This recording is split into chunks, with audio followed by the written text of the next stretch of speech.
We all agree about, I'm sure we need some sort of motivation to get to our goal that we have set. But everyone has different sources of motivation. Some are motivated by personal achievement, while others are motivated by a cause or a purpose. Now, to find your motivation, you need to reflect on your values, your strengths and goals. For example, as a mountaineer, my motivation comes from the challenge of conquering new peaks or exploring new territories. Now, in the following slides, I'm going to give two examples of finding my motivation, how different things or various things have motivated me, and then I went in behind it, how to achieve it. So, following are the two different adventure journeys. One will be in China, the next is in Africa. As you know, being born in India and in the lap of the Himalaya, it always fascinated me, the 2,500 kilometer range of the mountain from eastern Karakoram all the way up to Arunachal Pradesh. But, geographically, Himalaya doesn't end there. If you look at the red circle that just appeared, technically it is not part of India, but it is still geographically it is part of the Himalayan range. But it falls within China. To be more specific, it falls within the Yunnan province of China, and it is in the northwestern part of Yunnan. Now there lies three great rivers, all emerging from Tibet. These rivers are entering China through the Yunnan province. As you can see, the Nu River, then the Lanchang, and then the Chinsa River. Chinsa is the one who becomes very famous. It's called the Yangtze Kiang. Now, Kiang is actually pronounced Chiang. Chiang means river in Mandarin. So, but still in the upper courses, it is still called Chinsa. And my quest, as this diagram shows how many dams have been built up by the Chinese government over there. This is all dams. So geography is changing very rapidly over there. Anyway, so my curiosity was to find a blank in the map. And that lies, this is Chinsa coming down. This is called the first bend of Chinsa, where the river was coming north to south and suddenly takes a U-turn and goes up north, and then again U-turn goes down south. So this is the first bend of Chinsa, and this is the second bend of Chinsa. And in the second bend of Chinsa, there lies a small mountain range about which nobody knows anything. So I was consulting somebody, an expert, a Japanese explorer, about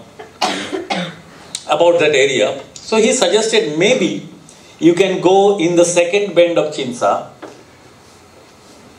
that's the area, and try to find out what lies there. Because Google is banned, there is no proper mapping done there, but we go with purely academic interest. See, my point of motivation, explorer's interest. There is no need. Who would like to go to China alone? And then you felt, no, I felt that compulsion. No, I must go, and this compulsion. I must go and fill in the blank, what lies out there. So, this is what our Google Earth was telling me about that region. This is that snow range. And in Google Earth, I saw a small village. And the moment I saw it, I said, okay, take it step by step. My first target will be to reach that village, and just beyond that village you can see the mountain range line. I said, if I can reach that village, I will ask help from the villagers, and I will just maybe go climb some of the mountains. And then maybe, map it. So, step by step. But I was risking a lot. There was nobody behind me, and I got some money from LIC matured, and I put that into it. I just felt I had to do it. It's something like that English proverb, fools rush in where angels fear to tread. Before going in, I wanted to learn the language because I knew that you need to speak some form of Chinese. Mandarin. But what can you learn in a 6 weeks traveler's course? It basically becomes this. I'm not going to read out. It's for you to read out. That's not right. It's like something more. So in 6 weeks, you can't learn Mandarin. It's impossible. People take at least 5 years. That's my experience to learn. And then it becomes to writing. Okay? So I'm about to reach. You want the slide? Yeah, I'll go back. Yeah, it's funny. It's really fun.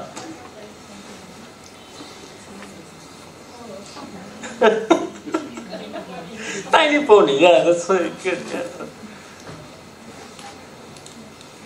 Done? Okay.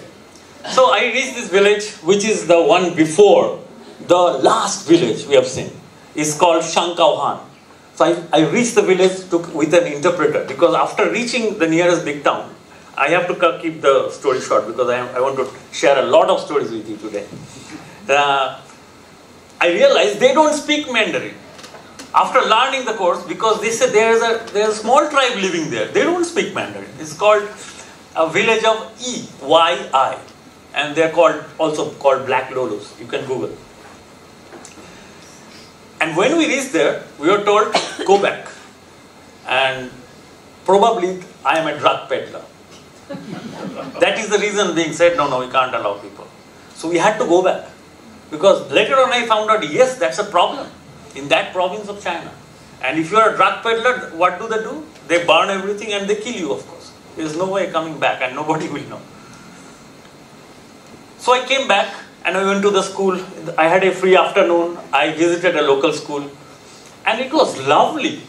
And the kids are same everywhere. Before, they come, they, build something, make something in their minds that people are different, races are different. Kids are universally great. They are pure, they are divine. And wherever I went across the world, I wanted to meet the kids. This is one moment. There was no understanding of language exchanges, but it was divine. I was having a great time. And then, through that school, one of the teachers told me, why don't you go meet this teacher, the gentleman that's sitting here, he is a teacher, in that village where we were turned back the previous day, saying that I might be a drug peddler.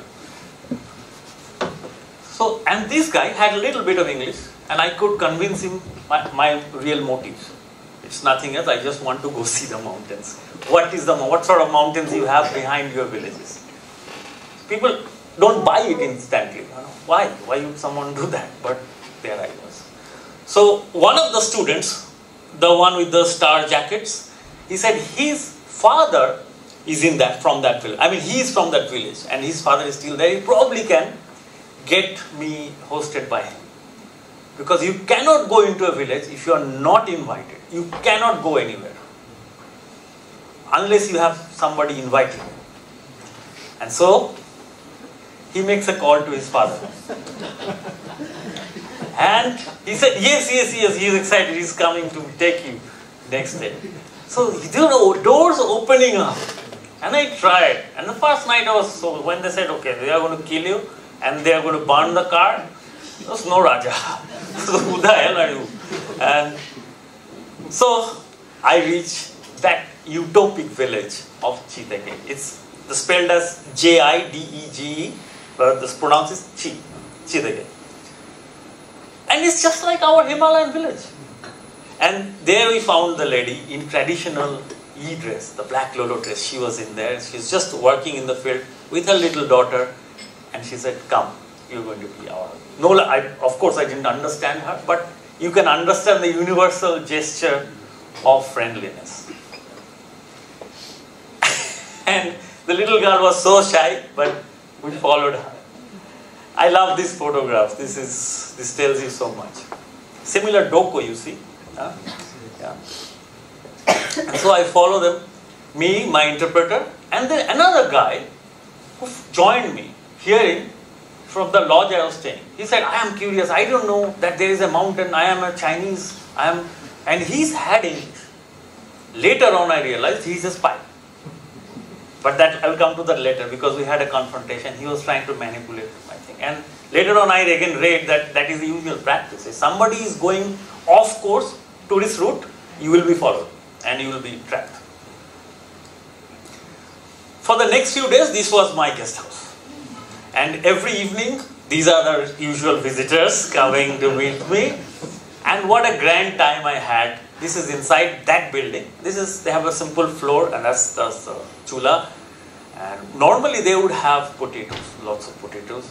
And they were invested in doing a cash crop called makha, which is again a big thing in China now. Typical, they go after any aphrodisiac they can find. And so that's makha is being. And another thing you will know is the kirajori, the yarsagomba. That was also big. Anyway, here in the center is Li Shifu. Shifu is master in Myanmar. Like in Kung Fu Panda, you find Shifu. Shifu means master. So that's Li Shifu, who was my interpreter. And that's Riva. His nickname is Riva. He's the spy. And this is my host. And this is my kind host, the father of the student. And when he came back from work, he brought up, see what he's holding in his hand? That's a masked deer's leg piece. So he hunted a few days back. So he was roasting it for me. And with her daughter. What a lovely. What more? The explorer's delight. You are going into, and they said they were seeing a foreigner for the first time. Imagine how remote places are, even in a country like China, where you have. And then the rest day he was showing how they treat their foxes. When foxes come in, destroy their crop, this is what is done to them. This is what is done. No kindness. Cruelty to animal, you can forget it. That's Chinese word. So anyway, I come to work. Now exploration happening. This is a printout of my Google map. And I'm trying to show the villagers. The village headman came in. Here is river. And I'm trying to show, okay. Then one of the guy pointing out is the village headman. And he said, okay, no, we go here to collect Yarsagompa. And you can follow one of the Yarsagompa hunting thing that is going tomorrow. Part of the way. Then it is yours. And we went, I've skipped a few slides because then it will be too long. So finally, after leaving the forest behind, we came to the foot of the mountains. And I was so happy because this is what I imagined. The only photo we had is Google Earth images. This is actually, I'm seeing the mountains. And we climbed this passes and climbed a peak. Just one photo of a river and of Li Shifu, we are coming back down. So an exploration was done and I came back to the nearest town. It was like time travel. As you can see from the roof, it's like from the movie Crouching Tiger, Hidden Dragon, something like that. It's time travel. And in the town square, there were dances like this every morning. People would come and just dance to that. Nobody's telling them, no, this is not a show. That's normal. So I loved the way they are holding on to their culture also. But later on, we found out there was a mass genocide that occurred in this town. Most of the youngsters were taken out and those completely vanished. Only the senior citizens were left. So all you see is old people.